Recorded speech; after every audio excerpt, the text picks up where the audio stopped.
Heri, suami dari Yusi, 45 tahun korban yang tewas dicor di kawasan Bekasi, mengungkapkan detik-detik saat ia menggerebek rumah P dan menemukan P melukai tangannya. Ketika itu dirinya bersama pihak kepolisian berhasil merangsek masuk rumah terduga pelaku pembunuhan di kawasan Kafling, Nusantara, Bekasi Utara, Kota Bekasi. Di dalam area rumah pelaku, dirinya menemukan sepeda motor milik Heni. Nalurinya pun mendorongnya untuk memaksa masuk ke dalam rumah. Dan benar saja dirinya bersama keluarga Heni melihat kondisi ruang tamu banyak ceceran darah. Harry pun kemudian menemukan gamis putih yang dikenakan oleh Heni.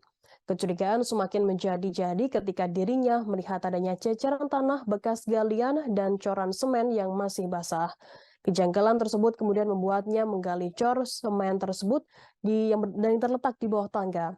Duganya pun terbukti benar ketika coran semen dibongkar, istrinya terkubur di dalam coran dengan posisi tertekuk.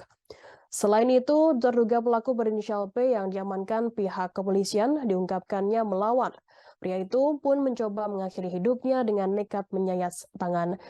P kemudian langsung dibawa ke rumah sakit untuk mendapatkan perawatan medis. Namun nahas, nyawa P tidak tertolong dan dinyatakan meninggal dunia. Sebelum peristiwa mengerikan itu terjadi, Harry menceritakan kronologi pencarian istrinya yang belakangan ditemukan tewas di Cor. Seingatnya, istrinya sempat berpamitan dengannya ketika meninggalkan rumah di Pulau Gebang Indah J13 nomor 32, Cakung, Jakarta Timur pada Minggu 26 Februari. Sekitar pukul 13.00 atau pukul 1 siang, Yusi meminta restunya untuk berangkat mengaji di Masjid At-Taqwa Perumahan Harapan Baru, Regensi, Kota Bekasi. Tak ada prasangka buruk, Harry pun mempersilahkan istrinya bersama ketiga temannya pengajian untuk berangkat mengaji. Hingga pukul 4 sore, istrinya diungkapkan Harry mengabarkan masih berada di masjid bersama teman-teman pengajian istrinya, termasuk Henny, 48 tahun, korban pembunuhan istrinya.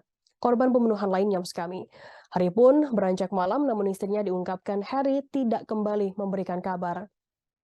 Ketika itu dirinya mengaku khawatir, apalagi sang istri tak kunjung mengangkat panggilan telepon darinya. Padahal jarum jam sudah menunjukkan hampir pukul 10 malam waktu Indonesia Barat. Lantaran khawatir, pikiran Harry pun melayang. Dirinya menduga istrinya mengalami kecelakaan sehingga tidak mengangkat panggilan telepon darinya. Oleh karena itu dirinya mengaku segera berangkat menuju rumah sakit Cakung. Rasa khawatirnya pun semakin menjadi karena sang istri tak ditemukan di rumah sakit tersebut. Istrinya juga tak kunjung memberikan kabar hingga tengah malam. Karena tak ada kabar, dengan penuh keputusasaan, Harry akhirnya terpaksa pulang ke rumah. Pencarian pun dilanjutkan kembali pada Senin 27 Februari pagi. Dirinya pun melaporkan peristiwa hilangnya istrinya ke Polsek Cakung. Tak ada solusi yang diberikan oleh pihak kepolisian dan dirinya pun akhirnya meminta anaknya untuk mengecek keberadaan sang istri melalui sinyal GPS ponsel istrinya. Setelah ditelusuri, ponsel Yusi diketahui berada di kawasan Kafling, Nusantara, Bekasi Utara, Kota Bekasi. Bersamaan dengan pelacakan, dirinya pun menelpon sejumlah rekan istrinya yang juga diketahui tidak pulang ke rumah. Sesampainya di lokasi sekitar pukul 3 sore, Harry beserta keluarga dari Henny pun tidak diperkenankan untuk merangsek masuk ke hunian pelaku. Dirinya pun berinisiatif melaporkan temuan tersebut kepada Babin Kamtibmas dan Kelurahan setempat. Mereka pun akhirnya bisa merangsek masuk ketika anggota kepolisian tiba pada pukul 10 malam waktu Indonesia Barat. Di dalam area rumah pelaku, dirinya menemukan sepeda motor milik Henny yang mencurigai adanya adukan semen baru padahal rumahnya itu tidak sedang dalam proses pembangunan maupun renovasi. Kecurigaannya pun terbukti seusai membongkar semen tersebut yang menemukan kondisi tubuh istrinya meringkuk penuh semen.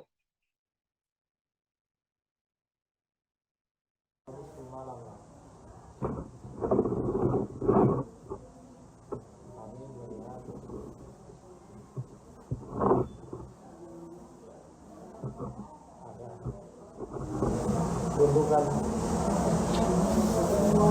coran yang nggak wajar di bawah tangga. Nah, dan kami lihat dalam kamar kabur mana telah memotong urat nadi tangan. Lalu kami disuruh keluar kembali oleh gabungan. Artinya pada malam itu belum dievakuasi atau apa ya Pak? malam itu Pak Permana nggak lama dari pihak Polres datang untuk mengevakuasi dan mungkin identifikasi lokasi dan langsung mengevakuasi Pak Permana. Pak, itu berarti sebelum masuk dengan polisi itu pada malam itu sudah sempat ketok-ketok, cuman nggak ada yang membuka. Iya, saya pada saat tiba di lokasi jam 3 sore itu, entah kenapa saya langsung memanggil nama istri saya dan sama juga dengan suaminya Bu Eni, manggil-manggil dari mengetok-ketok gitu, apakah ada jawaban gitu. Kalau mungkin ceritanya akan lain kalau ada jawaban atau itu teriakan dari dalam rumah itu. Terima kasih sudah nonton. Jangan lupa like, subscribe, dan share ya.